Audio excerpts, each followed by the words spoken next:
అందరికీ నా హృదయపూర్వక నమస్కారం. గత 10 సంవత్సరాలుగా వైఎస్ రాజశేఖర రెడ్డి గారి రూలింగ్ ఉన్నప్పటి నుంచి ప్రజలందరూ ఎంత విసిగిపోయారో మొత్తం తెలుగు ప్రజలందరూ, వాళ్ళతో పాటు నేను కూడా ఒకడిని. సో ఇంకా నాకు ఆ విసుగు, అసహనం, ఎస్పెషల్లీ కాంగ్రెస్, రాజశేఖర రెడ్డి గారి నాయకత్వంలో ఉన్న కాంగ్రెస్ పార్టీ కానీ వాళ్ళ దోపిడీ విధానం, అలాగే తెలంగాణని వాళ్ళు ధ్వంసం చేసిన విధానం నాకు ఎన్నో చాలా బాధ కలిగించినాయి. సో ఫైనల్గా నాకు ఈ ఎలక్షన్స్ 2009 ఎలక్షన్స్ కంటే చాలా ముఖ్యమైనవి. నాకు 2009 నాకు పార్టీ ఉంది, కంటెస్ట్ చేశాం, మాకు మెంబర్స్ కంటెస్ట్ చేశారు. కానీ దీంట్లో కంటెస్ట్ చేయలేదు. ముందు చెప్పినట్టుగానే ఓట్లు చీల్చకూడదు, ఒక పార్టీకి కంప్లీట్ మెజారిటీ రావాలని ఒక బలమైన కోరిక, అలాగే ప్రజలు ఓట్లు చీల్చి ఎవరికి ఇబ్బందులు పెట్టకూడదని అదే ఒక కోరిక నాకు చాలా బలంగా ఉండేది. అది ఈ రకంగా నెరవేరినందుకు నాకు చాలా ఆనందంగా ఉంది. నాకు వైఎస్ఆర్సీపీ మీద కానీ ఇంకెవరి మీద కానీ నాకు వ్యక్తిగతంగా నాకు ఎవరి మీద శత్రుత్వం లేదు. నాకు బాధ కలిగిన విధానం ఏంటంటే గత 10 సంవత్సరాలుగా వాళ్ళు దోచేసిన విధానం నన్ను చాలా బాధ పెట్టింది. నాలాగైనా అంత అనేక మంది కోట్లాది మందిని బాధ పెట్టింది. ఈ రోజున ఈ విజయం తెలుగుదేశం పార్టీ కానీ భారతీయ జనతా పార్టీ కానీ ఈ విజయాన్ని నేను ఎలా చూస్తున్నానంటే, కొంతకాలం అవినీతి చేసేసి దోపిడీ చేసేసి వాళ్ళు గెలిస్తే మనకి ప్రజాస్వామ్యం మీద నమ్మకం పోతుంది. అలా నమ్మకం పోకుండా తెలుగుదేశం పార్టీని కానీ భారతీయ జనతా పార్టీని కానీ దేశం మొత్తం మీద, అలాగే 2 రాష్ట్రాల్లోనూ, ఇక్కడ తెలంగాణలో ముఖ్యమైన ప్రతిపక్షంగా, అలాగే మన ఆంధ్రప్రదేశ్లో మన అధికారం చేపట్టే విధంగా ఉన్న తెలుగుదేశం పార్టీకి ఈ విజయం నాకు ఎంతో ఆనందం కలుగజేస్తుంది. కానీ ముఖ్య కారణం దోపిడీ చేసేవాళ్ళు, ప్రజా జీవితాన్ని ధ్వంసం చేసేవాళ్ళు, ప్రజలు వాళ్ళని ఆదరించడం అనేది ఎన్నికల ద్వారా ప్రూవ్ చేశారు. దానికి ప్రజలందరికీ, ప్రతి ఒక్కరికి పేరు పేరున నాకు హృదయపూర్వకంగా నేను కృతజ్ఞతలు చెప్పుకున్నాను. అలాగే తెలంగాణలో కూడా తెలంగాణ రాష్ట్ర సమితి విజయం సాధించినందుకు నేను మనస్ఫూర్తిగా చంద్రశేఖరరావు గారికి, వాళ్ళకి నా మనస్ఫూర్తిగా నేను అభినందనలు తెలుపుతున్నాను. అలాగే మోడీ గారికి, ఎందుకంటే ముందు నుంచి నేను మోడీ గారిని ప్రత్యేకంగా చూశాను. నేను గతంలో నేను గుజరాత్కి వెళ్ళినప్పుడు కానీ ఇవన్నీ చూస్తున్నప్పుడు కానీ నాకు ఆయన పరిపాలన దక్షత నాకు బాగా నచ్చింది. దేశానికి చాలా బలమైన నాయకుడు కావాలని పదే నేను కోరుకుంటూ వచ్చాను. 10 సంవత్సరాలుగా కాంగ్రెస్ యూపీఏ ప్రభుత్వం, సోనియా గాంధీ గారు కానీ వాళ్ళ హైకమాండ్ కానీ, కాంగ్రెస్ హైకమాండ్ కానీ ఇక్కడ వైఎస్ రాజశేఖర రెడ్డి గారి నాయకత్వంలో ఇక్కడ దోపిడీ జరుగుతున్నప్పుడు వాళ్ళకు అనుకూలంగా ఉంటే ఒకలా ప్రవర్తించారు, వాళ్ళకి అనుకూలంగా లేనప్పుడు ఇంకోలా ప్రవర్తించారు. అంటే వాళ్ళు దోపిడీ చేసి వాళ్ళకి ఇబ్బంది కలిగించినంత వరకు వాళ్ళు ప్రవర్తిస్తే వాళ్ళకి ఓకే, అలాగే వాళ్ళకి ఇబ్బంది కలిగిస్తే మటుకు వాళ్ళు ఏదైనా చేస్తారు. ఇలాంటి ద్వంద్వ విధానం ఈరోజు కాంగ్రెస్ అనేది నామరూపాలు లేకుండా పోయిందనేది చూపించింది. అందుకే ప్రజలు మొత్తం మోడీ గారికి ఇంత పట్టం కట్టారు. నాకు ముఖ్యంగా నచ్చేది ఈ రోజున నాకు ప్రత్యేకంగా నేను ఎందుకు ముందుకు వచ్చానంటే, ఈ ఎలక్షన్స్కి ప్రజల తరఫున పోరాడాలంటే అవినీతి దోపిడీ విధానంతో పెరిగిపోయిన నాయకులు, ముఖ్యమంత్రులు అయితే ఆల్రెడీ ఒకసారి దోపిడీలు చేశారు. రాష్ట్రం 2 ముక్కలుగా చీలిపోవడానికి చాలా మూల కారణమైంది రాజశేఖర రెడ్డి గారి నాయకత్వంలో కాంగ్రెస్ పార్టీ కానీ, మళ్ళీ ఇంకోసారి వైఎస్ఆర్సీపీ మళ్ళీ ఇంకోసారి నాయకత్వంలోకి వచ్చి మళ్ళీ మన రాష్ట్రాన్ని కానీ 2 రాష్ట్రాలని కానీ మళ్ళీ దేశాన్ని కానీ ధ్వంసం చేస్తారని ఎక్కడ బాధ నాకు ఎక్కడ చాలా ఉంది. ఎందుకంటే ప్రజలకి గుడ్ గవర్నెన్స్ మీద నమ్మకం పోద్ది. ఇంకా అవినీతితో నిండిపోయి దోపిడీ విధానాలతోనే రాజకీయాలు నడపాలి, వాళ్ళకే పట్టం కడతారంటే ప్రజాస్వామ్యం మీద నమ్మకం పోతుంది. నాకు దానికోసం నేను పోరాటం చేయడానికి వచ్చాను. ఈ ఎన్నికల్లో ఇంకొకలాగా తారుమారు రిజల్ట్ అయినా కానీ నేను వెనకడుగు వేసేవాడిని కాదు. ఇంకోసారి సాయుధ పోరాటం చేయడానికి కూడా సిద్ధపడిపోయేంత మానసిక స్థాయిలో నేను ఈ ఎన్నికల్లో నేను ముందుకు వచ్చాను. అంతవరకు నిజంగా అలాంటి ఉద్యమాలు, అలాంటి స్థాయిలో ప్రజా జీవితాలు అస్తవ్యస్తం కాకుండా కేవలం ఈ ఓటు ద్వారానే ఈ పరిస్థితులు మనకు అదుపులోకి వచ్చినాయి. ముందు చంద్రబాబు నాయుడు గారి నాయకత్వంలోని ఆంధ్రప్రదేశ్ మంచి గవర్నెన్స్ సాధిస్తుంది. ప్రజలు ఏమైతే కోరుకున్నారో, క్లీన్ గవర్నెన్స్ ఎలా అయితే కోరుకున్నారో అవన్నీ సాధ్యపడతాయని చెప్పి నేను మనస్ఫూర్తిగా నమ్ముతున్నాను. అలాగే మోడీ గారి నాయకత్వంలోని భారతదేశం మరింత ముందుకెళ్తూ మరింత అభివృద్ధి సాధిస్తుంది. ఏ విధానాలు అయితే కాంగ్రెస్ విధానాలు ఏదైతే దోపిడీ చేసినాయో SEZల ద్వారా కానీ, అలాగే వాళ్ళ కరప్షన్ కానీ ర్యాంపెంట్ కరప్షన్ కానీ ఇవన్నీ మోడీ గారి నాయకత్వంలో క్లీన్ గవర్నెన్స్ వస్తే దేశానికి మంచి రోజులు వచ్చినాయని చెప్పి నేను మనస్ఫూర్తిగా నమ్ముతున్నాను. అలాగే నేను ప్రజలందరూ ప్రతి ఒక్కరు నేను ఓట్లు అడిగినప్పుడు నేను ఒకటే అడిగాను. నేను అందరినీ మనస్ఫూర్తిగా ఓట్లు అడుగుతున్నాను. ఓటు ఇప్పుడు దాకా నేను ఎప్పుడు ఎవరికి ఏది కోరుకోలేదు. సినిమా నటుడుగా నా సినిమాలు చూడమని కూడా నేను ఎప్పుడు ముందుకు రాలా.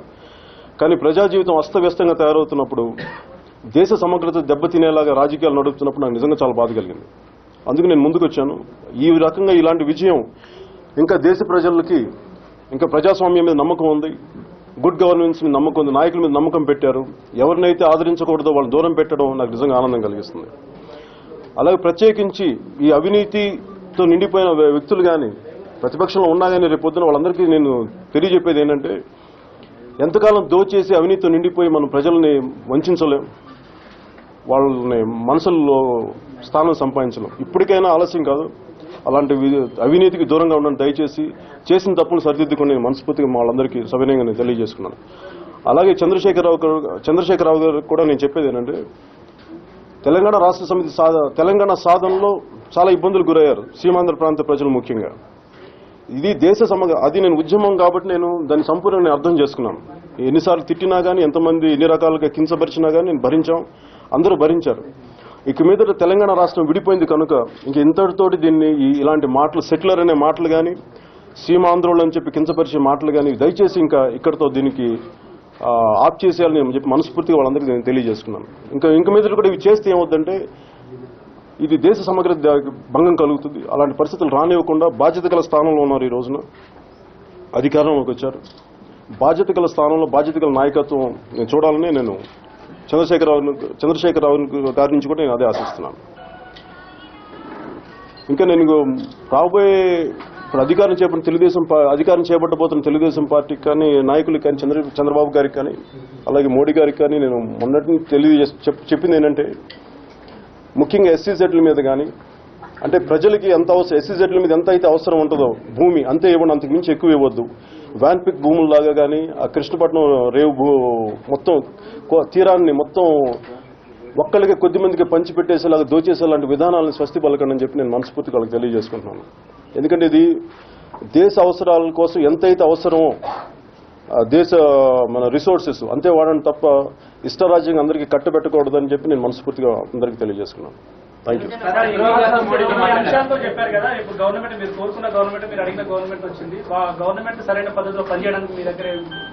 పనిచేయడానికంటే నేను ఒక ఫ్యూ మంత్స్ లో మీకు చెప్పాను, లాస్ట్ టైం కూడా చెప్పాను, ఫ్యూ మంత్స్ లో నేను పార్టీ నిర్మాణం సాగిస్తున్నాను.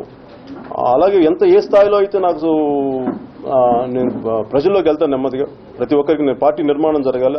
ఆ విధంగా ఏ సమస్యలు అయితే లోకల్ సమస్యలు కానీ నియోజకవర్గ సమస్యలు అవ్వచ్చు, లేదంటే రాష్ట్ర స్థాయి సమస్యలు అవ్వచ్చు, రెండు ప్రాంతాల్లో ఇటు తెలంగాణలోను ఇటు సీమాంధ్రలోను రెండింటి నేను హ్యాండిల్ చేస్తాను.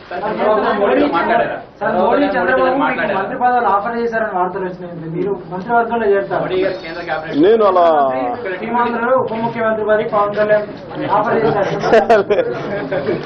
పదవుల కోసం అయితే నేను వేరే వ్యక్తిలో ఉండేవాడిని కదా, ఎన్ని అవసరం లేకుండా ముందే వచ్చేవాడిని కదా. నాకు లేదు అసలు అలాంటి డిస్కషన్స్ నేను రానివ్వలేదు, అలాంటి మనసులు నాకు లేదు బేసిక్.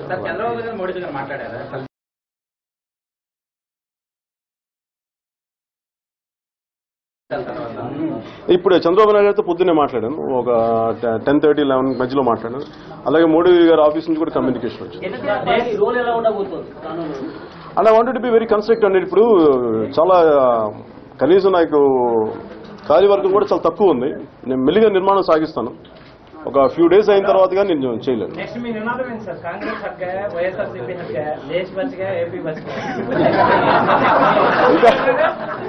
అలాగే కాదు, కాంగ్రెస్ హట్గా దేశం ఇంకా లేదు, వాళ్ళ రూట్స్ ఎక్కడ పోతాయి, ఇంకా చాలా ఉంటాయి. నేను అనేది ఏంటంటే ప్రతి ఒక్కరు బాధ్యత గల పౌరులాగా ఉండాలి, మంచి బాధ్యత గల లీడర్షిప్ ఉండాలి.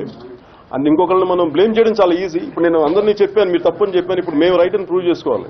ఐ థింక్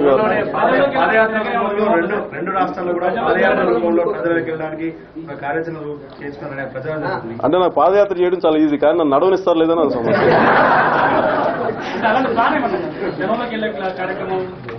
అంటే నిజంగా నాకు అలాంటి పరిస్థితి వస్తే నేను ఖచ్చితంగా పాదయాత్ర చేయడానికి నాకు అలాంటి పరిస్థితులు నాకు అనిపించాలి, వెళ్ళాలని అనిపిస్తుంది ఖచ్చితంగా.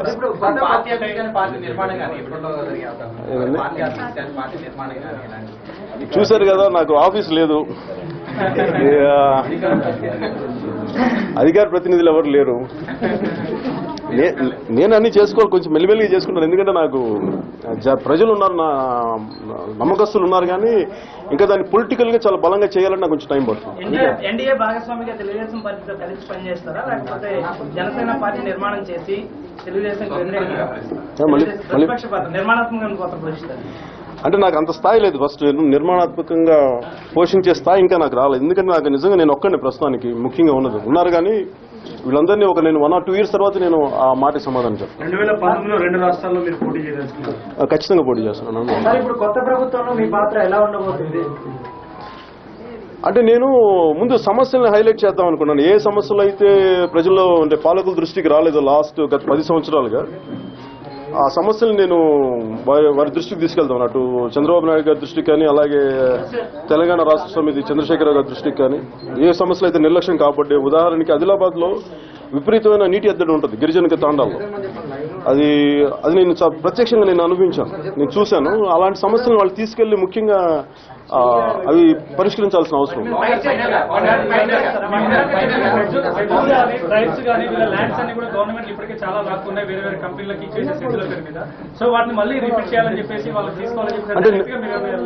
అంటే నేను ప్రస్తుతానికి నేను అంత కన్స్ట్రక్టివ్ గా చెప్పలేకపోతున్నాను. అంటే నాకున్న ఆలోచన ఏంటంటే ప్రస్తుతానికి SEZలు ఎంత అయితే అవసరం ఉందో అంతే భూమి ఇవ్వాలి. ఒకవేళ అలాంటి పరిస్థితులు ఏదన్నా మిస్అప్రోప్రియేషన్ ఏదో ఉంటే ఖచ్చితంగా చూడాల్సిన పరిస్థితి ఉంది. గత లాస్ట్ 10 years లో ఏవేవైతే అలాట్ చేశారో, ఎంత SEZలు ఏ పర్పస్ గా అయితే తీసుకున్నారో, ల్యాండ్ యూటిలిటీ లేనప్పుడు వాటిని తిరిగి గవర్నమెంట్ ఎక్వైర్ చేసి తిరిగి ఇచ్చే విధంగా ఉండాలని అనుకుంటున్నాను. నేను నిజంగా చెప్తాను, ఒక్క ఓటు కూడా ఉందా లేదా నేను దాని గురించి ఆలోచించాను. నా పని ఏంటంటే నేను నిజంగా దేశక్షేమం కోరుకున్నాను. సమాజం విచ్ఛిన్నం అయిపోతుందని బాధ ఉంది. దాంట్లో భాగంగా నేను చేశాను తప్ప నా వల్ల ఎంత ఇన్ఫ్లుయెన్స్ ఉంటుంది, గెలుస్తారా గెలవరా అనే కంటే కూడా ముందు నా వంతు మాటగా నేను రావాలి బయటికి అనుకున్నాను, అంతే చేశాను.